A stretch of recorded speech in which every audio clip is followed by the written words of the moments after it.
Всем привет, это небольшой обзор обновления Камаэль и нескольких патчей в классической версии Lineage 2, или, как теперь решили разработчики, просто Lineage 2. Подробности вы можете почитать на L2 Central, отдельное спасибо Мистлайту за перевод. Начнем с главного, а именно расы Камаэль, базовые характеристики которой вы видите сейчас на своих экранах.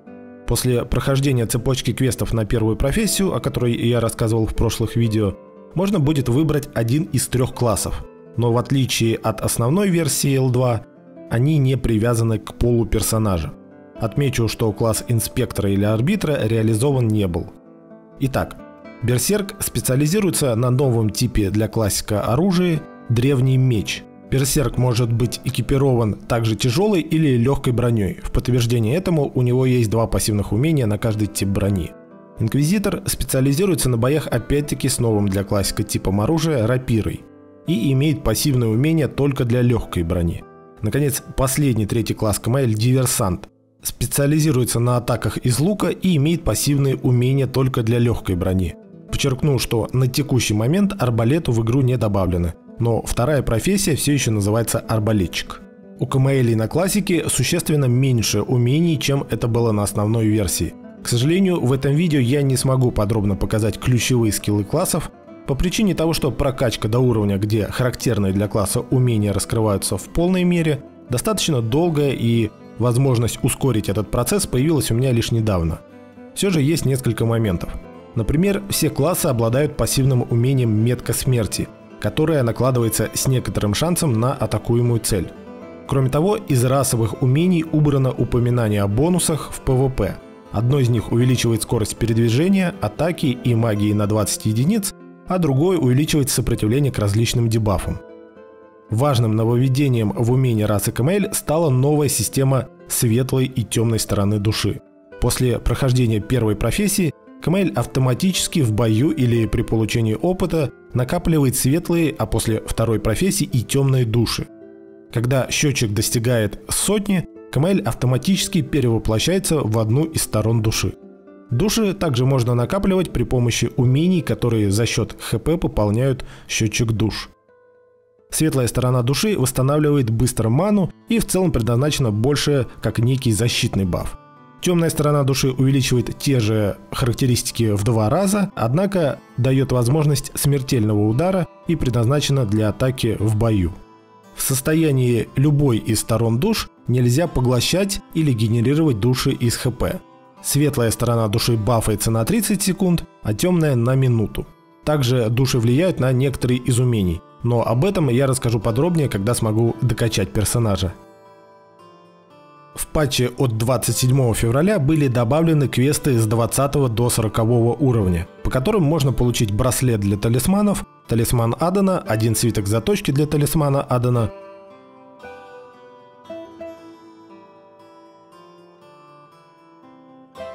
брошь на 1 слот, 2 бриллианта и 2 жемчуга первого уровня, которые впоследствии объединили в осколок камня путешественника.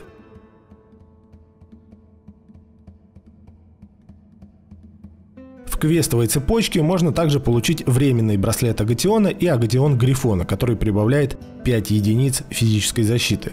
Персонажи выше 40 уровня эти квесты пройти уже не могут.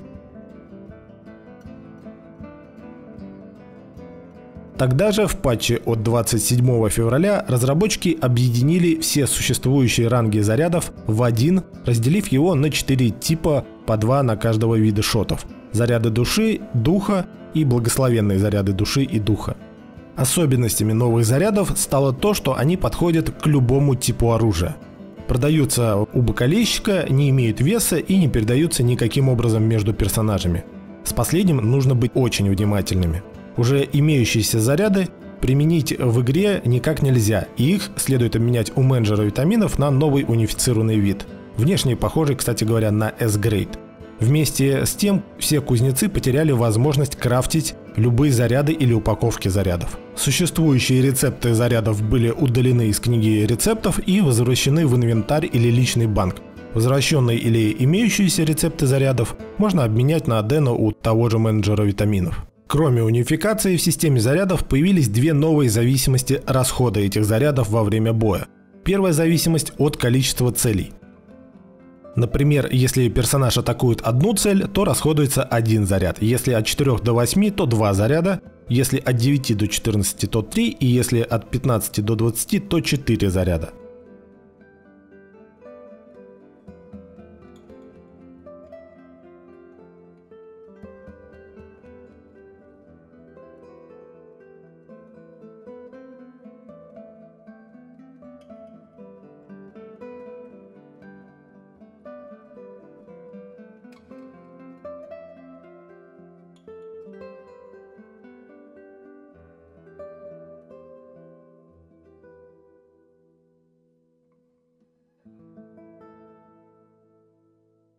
Вторая зависимость или множитель ранга оружия. Так, например, NG, D и C Grade имеет множитель x1, и за один удар или нюк будет расходовать 1 заряд. С B Grade оружием 2, A Grade оружием 3 и S Grade оружием 4.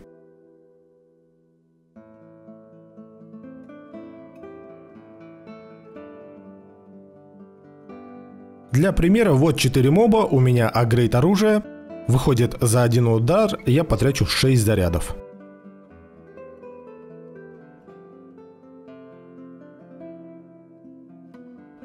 В патче от 27 марта разработчики представили новую систему мести или возмездия.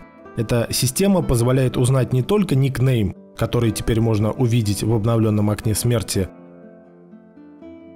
но и класс, название клана, время убийства, а также позволяет определить местоположение убившего вас персонажа и телепортироваться к нему. Базовая информация об убившем персонаже находится в списке мести в течение 24 часов с момента убийства. В этот список не попадают персонажи, если бой проходил во время PvP-ивентов, таких как осады или Олимпиада. Местоположение убившего можно узнать 5 раз в день, заплатив некоторое количество адены. Если убивший персонаж находится офлайн на PvP-ивенте в мирной или во временной зоне, то узнать его местоположение нельзя. Телепортироваться к убившему персонажу можно также 5 раз в день, но для этого необходимы L-монеты, которые были введены и на обычный классик патчем ранее. Условия телепортации те же. Обратите внимание, персонаж телепортируется с бафом невидимости на 15 секунд.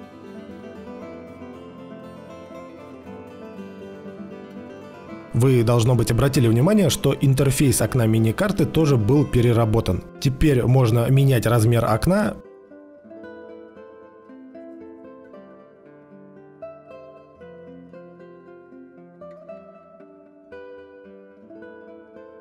при помощи кнопок в нижней части можно определить местоположение своего персонажа, сопартийцев, открыть список телепортов к флагу или меню с информацией о зонах охоты, рейдах или квестах.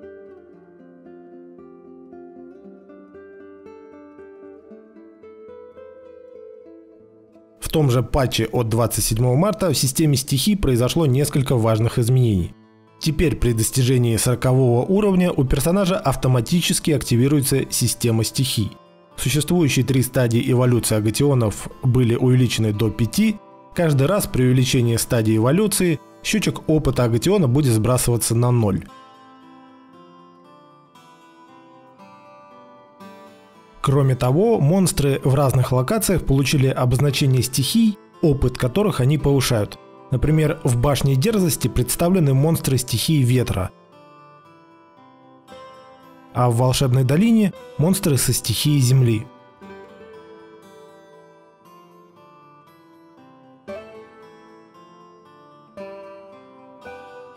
27 февраля в игру также была добавлена система и интерфейс специальных зон с ограниченным по времени доступом, так называемых часовых зон. Время нахождения в этой зоне можно увеличить до определенного предела, кратному 60 минутам с помощью специальных предметов. Минимальный уровень для перемещения в зону 78, в локации находятся монстры 81 и выше уровней. Тут также можно вести PvP. К сожалению, попасть в единственную реализованную зону могила древнего пирата мне не удалось по причине низкого уровня. Как только такая возможность появится, я постараюсь показать ее в будущих обзорах. 27 февраля была добавлена новая механика работы системы ПК. Когда значение кармы персонажа достигает определенного отрицательного значения, на персонажа накладывается дебаф под вниманием Энхасад. или под наблюдением Indhasat. Подробные характеристики 3 стадий дебафа можно узнать в статье на L2 Central.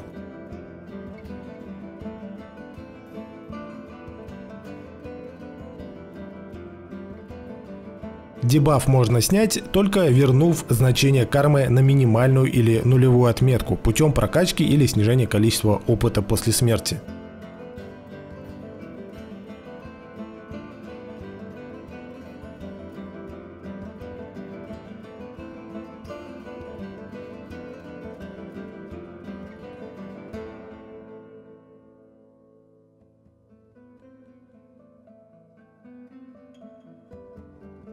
В начале марта в системе Олимпиад произошли существенные изменения. Межклассовая Олимпиада теперь проводится с понедельника по субботу с 22 до 23, то есть ровно час. Доступно 5 боев в день.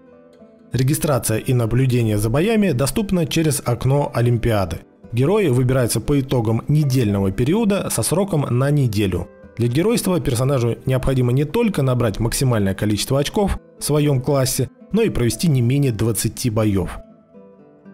Кроме того, опции окна Олимпиады доступны только в мирной зоне. Обратите внимание, что у всех персонажей на арене сохраняются бафы, которые они использовали до того, как попасть на эту арену.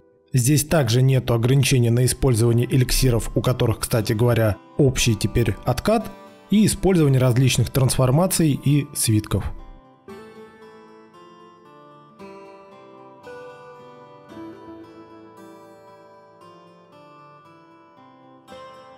Наконец, внешний вид плаща героя претерпел некоторые изменения. В том числе и любое оружие, которое держит герой в руках, меняет свою анимацию на геройское.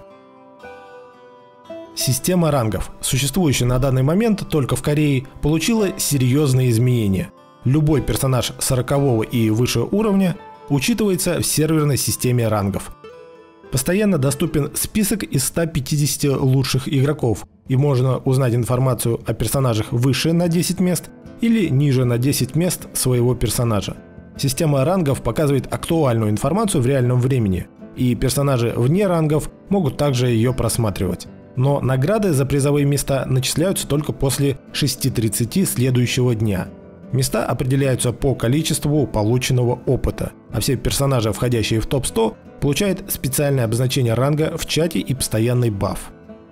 Ранг первого уровня – это просто первое место. Ранг второго уровня – это места со 2 по 30. Ранг третьего уровня – это места с 31 по 100 место. Кроме того, в системе рангов существуют награды не только за ранги в общем серверном списке, но и за первое место в каждой из 6 раз. Примечательно, что первые 15 мест в списке КМЛ занимают диверсанты, и в целом этот класс наиболее популярен, судя по списку. Подробную информацию о бафах персонажам из топ-100 можно посмотреть в статье на 4r4m.com. Ссылку оставлю под видео. Наконец, персонаж, занявший первое место в серверном рейтинге, будет отмечен эмблемой под никнеймом ранг 1. И каждые 3 минуты только в мирной зоне на расстоянии 1000 все персонажи вокруг занявшего первый ранг будут автоматически совершать почтительный поклон. В ежедневных миссиях награды были заменены на рисовые пироги, которые дают на 20 минут бонус к опыту и СП в 30%.